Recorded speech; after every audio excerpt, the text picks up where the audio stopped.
Halo teman-teman, ketemu lagi sama saya Bayu Jepang. Mungkin teman-teman kalau lihat di channel saya, kalau ada yang lihat mungkin bertanya-tanya kenapa kok udah lama nggak bikin video. Ya memang udah lama sih nggak bikin video. Nggak bikin video tentang HP, mungkin dulu aku udah pernah jelasin ya. Karena HP Jepang udah susah banget sekarang. Ini kayaknya akan masuk barang lagi dari HP-HP Jepang yang masuk. Cuma aku masih belum tahu kapan, terus tipenya apa aja. Tapi dalam waktu dekat ini kemungkinan masuk lagi dan mungkin aku akan review lagi. Jadi kalian tunggu aja. Nah ini aku mau cerita. Oh ya kemarin aku juga sempat bikin video tentang aku kerja di Kotlin. Sekarang udah nggak lagi di sana. Jadi aku udah nggak di Kotlin lagi. Itu dari sejak bulan apa ya? Ah, mungkin udah 5 bulan yang lalu mungkin ya. Aku udah nggak di sana karena aku pindah kerja ke sama sih kerjanya online juga. Perusahaan Rusia juga namanya Refocus, tapi fokusnya kalau yang kali ini kalau Kotlin kan di coding ya, kalau Refocus ini di data analis. Terus satu lagi kalau kalian lihat mungkin aku sekarang lebih kurus, bener, aku turun 20 kilo bobotku. 20 kilo, kenapa ya? Ya jadi 2 bulan yang lalu aku didiagnosis gagal ginjal akut akut atau kronis lah ya. Intinya ginjalku udah stadium akhir, stadium 5. Ini aku sambil makan. Udah stadium 5. Kreatininku 16, terus ureumku awalnya sih masih normal 90 berapa gitu, terus lama-lama naik. Nah, untuk kondisi ginjalku sendiri tinggal 3%. Jadi 1,5 kiri, 1,5 kanan. Jadi ya udah parah banget. Hmm. Karena kondisi yang parah itu aku akhirnya opnam di rumah sakit selama beberapa waktu. Dan sebenarnya kali ini aku mau cerita ya bahwa setiap orang itu bisa kena penyakit yang bisa dibilang penyakit yang parah atau yang kronis. Jadi jangan berpikir bahwa oh kita masih muda nih, masih kuat. Nggak mungkin kena sakit diabetes lah, ginjal lah, stroke lah. Bisa beneran. Aku loh belum ada 40. Jadi masih muda. Ya masih tergolong muda lah ya, dibanding yang lansia-lansia. Tapi udah kena gagal ginjal kronis sampai tinggal 3% ginjalku. Jadi beberapa kali anfal, masuk UGD itu udah kayak udah biasa, hampir tiap minggu masuk UGD berarti. Terus nggak bisa bangun, HB ku cuma 5,2. Hemoglobinku 5,2. Jadi untuk ningkatin itu juga butuh upaya. Aku karena nggak terima transfusi, karena terus terang karena keyakinan kami nggak terima transfusi ya, transfusi darah. Jadi aku ningkatin HB-nya itu pakai hemapos, untuk hemapo erythropoietin. Seminggu 2 kali sampai dari yang 5,2 jadi akhirnya bisa ke 9,8. Nah aku sebenarnya mau berbagi juga untuk kalian yang HB-nya rendah banget dan kalian sakit gagal ginjal. Ada satu makanan yang bisa dikonsumsi yaitu ikan gabus. Kalau di tempatku namanya ikan gabus atau ikan kutuk. Mungkin kalau di tempat lain nggak tahu namanya apa. Namanya bisa beda-beda. Tapi itu ikan gabus. Biasanya ambilnya di rawa-rawa. Nah dia eh, proteinnya tinggi, terus juga dia ada kandungan apa sih mah?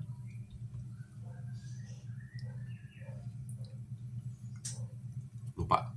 Yang itu loh yang apa sih itu pokoknya dia punya kan albumin ya, albuminnya itu tinggi banget. Tapi kalau kita konsumsi itu biasanya kan kalau penderita gagal ginjal itu makan protein, kreatininnya naik ya. Kreatinin sama ureumnya naik ya. Nah kalau ikan gabus ini enggak. Jadi aku konsumsi ikan gabus itu sehari 50 gram karena kan kita konsultasi sama dokter gizi berapa sih protein yang kita konsumsi tiap hari itu 50 gram per sajian, berarti sehari 3 kali, berarti 150 gram totalnya. Nah jadi aku makan itu sehari 3 kali di tim ya, nanti di tim atau dikukus itu kan nanti ada airnya tuh. Nah airnya itu juga kita minum. Nah itu HB kita langsung cepat naik, dan aku dalam waktu dari sejak makan itu mungkin cuma sebulan, dalam waktu sebulan tuh dari HB ku yang 6,9 naik ke 9,8, jadi cepat banget. Tapi ureum kita nggak naik, jadi aman buat penderita gagal ginjal. Nah kalau bisa proteinnya pakai itu aja, ikan gabus aja, nggak usah yang lain, nggak usah ayam, nggak usah apa gitu, karena kalau kita makan telur, makan ayam, daging gitu, ya untuk kebutuhan protein bagus ya, tapi kan kreatinin sama ureumnya langsung naik cepat, jadi racunnya makin banyak kalau kita belum HD, belum hemodialisa. Nah ini masalahku kemarin kan belum HD karena HB ku rendah banget, dokter nggak berani HD. HD itu cuci darah ya, hemodialisa. Nah, aku nggak berani itu. Nah sampai HD ku di atas 9 baru aku berani HD. Nah terus satu lagi nih untuk diet makannya, diet makan penyakit gagal ginjal itu sayuran kalau bisa itu dibatasi ya, sayurannya itu cuma jangan brokoli, cuma sawi, buncis itu boleh. Sawi sawi boleh, apalagi sawi, buncis, wortel itu wajib wajib harus ada wortel di setiap sajian kita. Nah tapi kita batasi jumlahnya itu 80 gram per sajian, jadi betul-betul kita timbang dan harus direbus paling nggak 10 menit untuk ngilangin kaliumnya. Jadi sakit gagal ginjal kalium nggak boleh terlalu tinggi. Kalau terlalu tinggi jantungnya nanti dia kasihan, dia jadi lambat nanti detaknya. Nah terus 80 gram per sajian. Jadi kalau sehari ya 240 gram. Tapi jangan makan sekaligus ya, itu 3 kali sajian, pagi siang sore. Jadi dimakan 3 kali. Nah jadi sajiannya adalah nasi. Nasinya sih bebas ya, asal kita nggak diabetes mellitus itu bebas. Terus sayurnya 80 gram, proteinnya 50 gram per sajian ya, kali 3. Buah itu hanya boleh 100 gram per hari. 100 gram per hari itu kecil banget, cuma sepotong gitu. Dan kalau bisa apel dan pir saja. Kenapa? Karena mereka yang kaliumnya paling rendah. Jadi kalau bisa jangan yang lain. Karena aku pernah coba makan buah naga, wow kaliumku langsung naik, hiperkalium. Jadi jangan deh, kalau hiperkalium nanti kita ini apa, jantung kita jadi nggak kuat mompa ya. Nah itu jadi lemah banget, kita lemes banget, nanti bisa masuk ICU juga. Nah kalau bisa, kalau udah ini, tapi ini pilihan ya. Jadi kalau bisa HD, karena kan untuk gagal ginjal itu kita ada beberapa pilihan. Yang pertama ya pengobatan herbal. Ada sih, ada kok yang mengklaim bisa sembuh bisa sembuh gagal ginjal tanpa cuci darah, itu banyak. Misalnya Muricata, aku juga sempat minum juga, kreatininku turun 2 dari 16 ke 14. Terus ada lagi banyak lah, intinya kalau kita mau cari itu banyak. Tapi ingat ya, ini kan herbal. Herbal nggak mungkin tiba-tiba langsung sembuh, apalagi kondisi ginjal kita juga udah ada gangguan. Jadi pasti lambat. Nah, kemudian yang kedua, ini secara medis ya. Secara medis itu hemodialisa. Hemodialisa itu cuci darah. Cuci darah ini semacam ginjal buatan. Jadi sebenarnya bukan tanpa risiko, tapi ya intinya semua pengobatan itu ada risiko. Bahkan yang herbal tadi juga kan ada risikonya juga. Nah, hemodialisa ini kita prinsipnya darahnya dicuci pakai alat sebagai pengganti ginjal. Jadi tujuannya adalah untuk menghilangkan racun dulu dalam darahnya. Nah, setelah hemodialisa biasanya HB turun, terus juga asam aminonya jadi rendah, karena kan dicuci tuh. Jadi kita harus makan yang banyak. Setelah itu kita makan daging merah, makan protein lah yang banyak, makan karbohidrat juga banyak gitu. Nah jadi makannya bebas apa aja, tapi ya kalau bisa tetap ada dietnya. Tanya ke dokter dokter gizi dengan bobot badan kita, kemudian tinggi badan kita, nanti mereka akan hitung gram-gramannya. Aku juga dihitungin gram-gramannya, ini harus berapa gram, makannya apa aja gitu dihitung.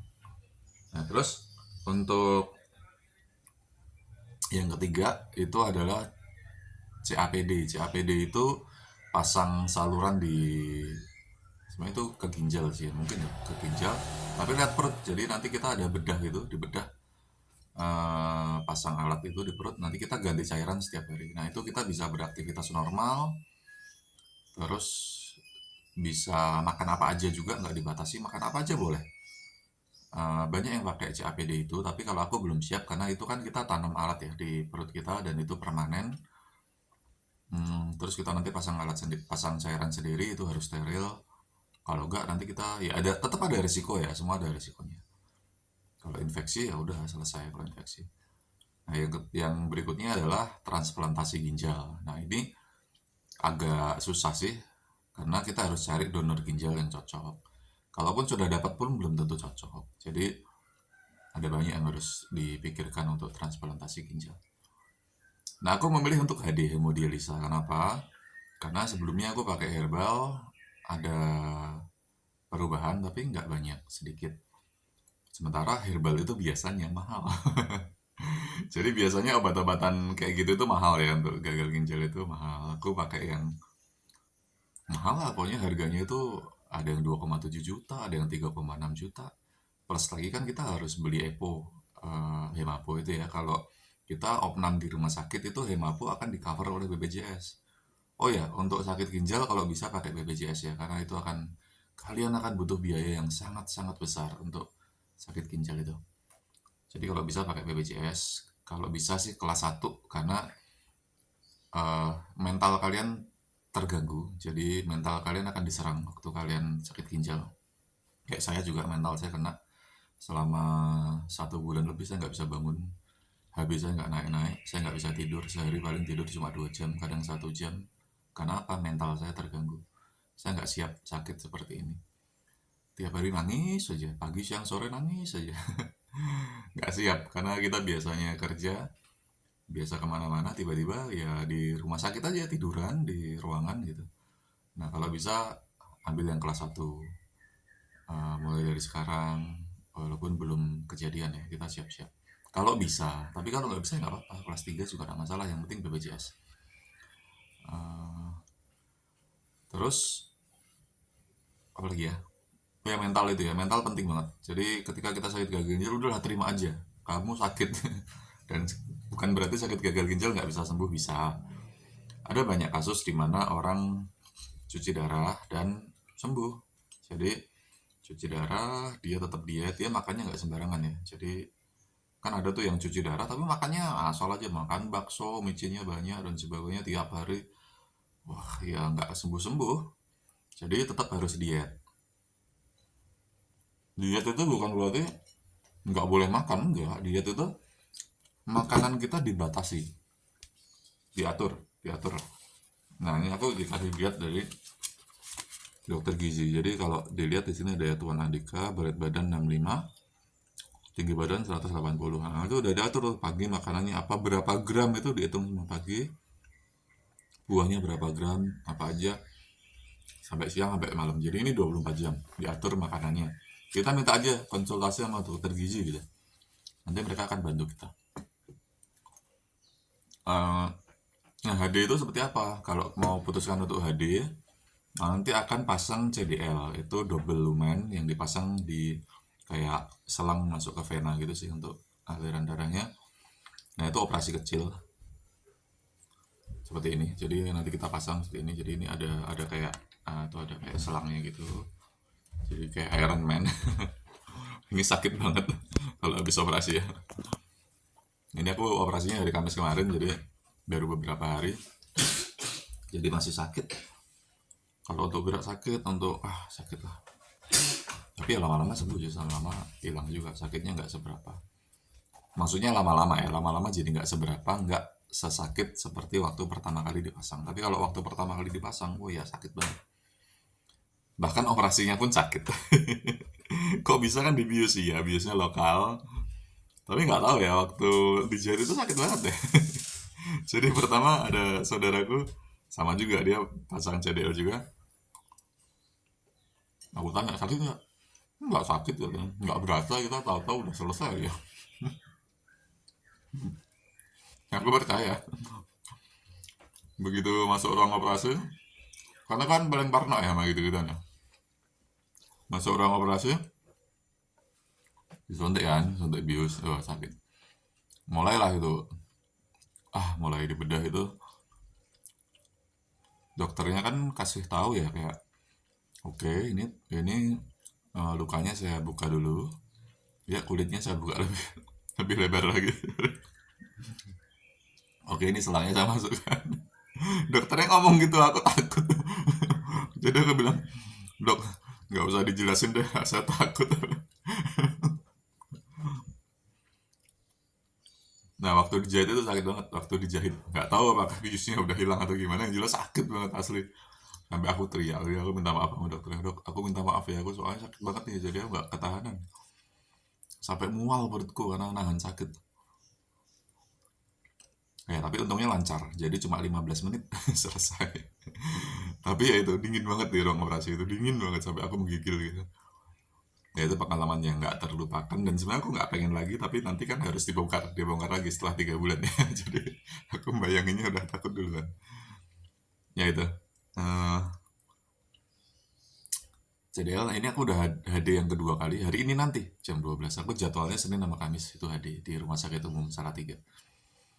Tempatnya ya bagus juga sih karena ya gitulah bagus, tapi ya tetap aja nakutin karena isinya orang-orang sakit, terus ada darahnya gitu kan, darah yang ngalir gitu. Jadi waktu kita masuk itu serem gitu. Cuma waktu kita HD itu kan lamanya bisa beberapa jam ya, bisa kalau di awal tuh 3 jam, nanti kalau udah bisa 4 jam sampai 4,5 jam. Nah, sambil HD kita boleh makan apa aja. Jadi biasanya aku bawa, kalau aku kesukaannya mie Bangka gitu. Jadi aku bawa mie Bangka untuk makan, tapi biasanya aku pesen yang tanpa micin. Jadi kalau bisa sih, ya sebenarnya bumbu-bumbu boleh ya, bumbu tapi yang alami. Jadi kalau dokter bilang itu kamu makannya harus real food, dalam artian kalau bumbu ya betul-betul bumbu, bawang merah, bawang putih gitu, jangan pakai yang micin. Terus yang pokoknya yang bumbu instan itu jangan deh. Jadi yang real gitulah. Pokoknya yang memang asli bumbu gitu. Makanan juga sama, daging itu sama. Berarti daging merah ya daging merah, kita betul-betul olah dari daging merah. Jangan apa sih kayak burger itu kan dagingnya udah daging olahan, atau sosis itu kan dari olah, kita nggak tahu campurannya apa aja. Nah, jadi itu nggak boleh. Jadi kalau daging ya emang harus daging gitu. Kalau ayam itu kita makannya dada tanpa kulit, jadi dada aja. Kalau bisa ayam kampung itu lebih bagus. Ya gitu gitulah, kita yang harus jaga sendiri tuh. Jadi ya ini pengalamanku sakit gagal ginjal. Aku berharap setelah aku HD ini, hmm, karena kan kalau HD berarti dibersihkan kan, darahku dibersihkan.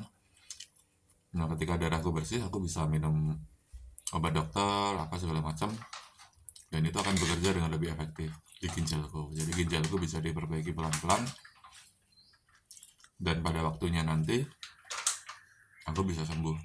Harapanku itu ya. Jadi buat teman-teman yang sekarang sakit gagal ginjal, berapapun usia kalian, apapun kondisi kalian, ya jangan menyerah pokoknya. Yang penting satu, mental kalian harus dijaga, semangat aja, bisa sembuh kok. Memang kadang dokter bilang nggak sembuh ya, apalagi udah stadium akhir, tinggal 3%, apa sih yang diharapkan. Jadi ya, nanti ini akan cuci darah selamanya seumur hidup.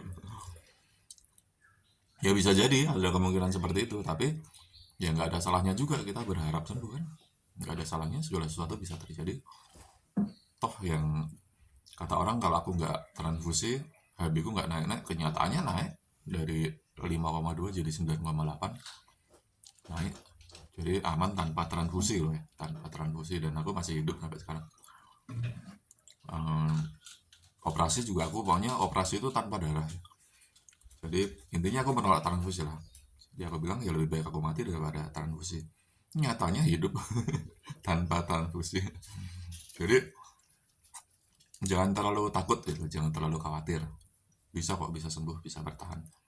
Yang penting mental kalian dijaga positif. Tapi kadang-kadang memang susah ya, aku sendiri ngalami. Kadang orang bilang semangat semangat gitu kan. Semangatnya itu gimana ya, semangat kalau lagi terpuruk ya terpuruk aja, lagi sedih sedih aja. Tapi jangan berlarut-larut, itu aja udah. Kalau kalian mau nangis, nangis aja, tapi jangan berlarut-larut nangis terus, jangan. Kalau bisa jangan lihat video yang sedih-sedih, film sedih jangan. Lihatnya yang lucu-lucu aja, Cak Lontong gitu-gitu lah, pokoknya yang lucu-lucu. Makin banyak kita ketawa, kita makin positif.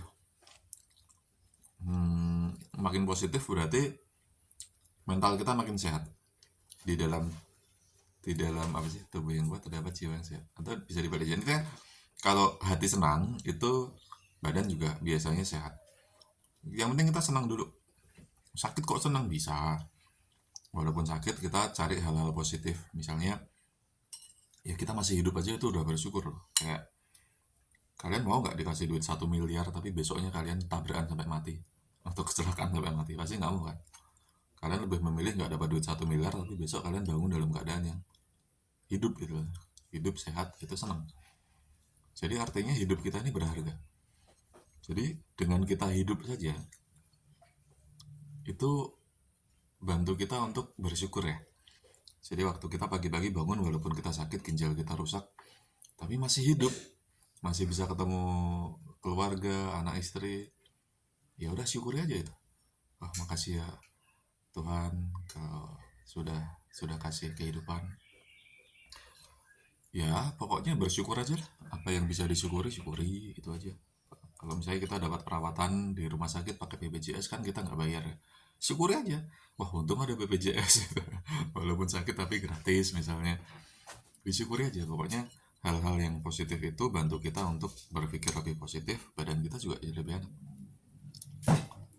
Nanti aku akan share lagi ya tentang sakit gagal ginjal ini, perkembangannya bagaimana, terus dietnya apa aja, dan lain-lain. Siapa tahu kalian ada pertanyaan, misalnya kok bisa sih kena gagal ginjal, terus ciri-cirinya apa, boleh kalian tanya aja, nanti sebisa mungkin aku jawab lewat video juga.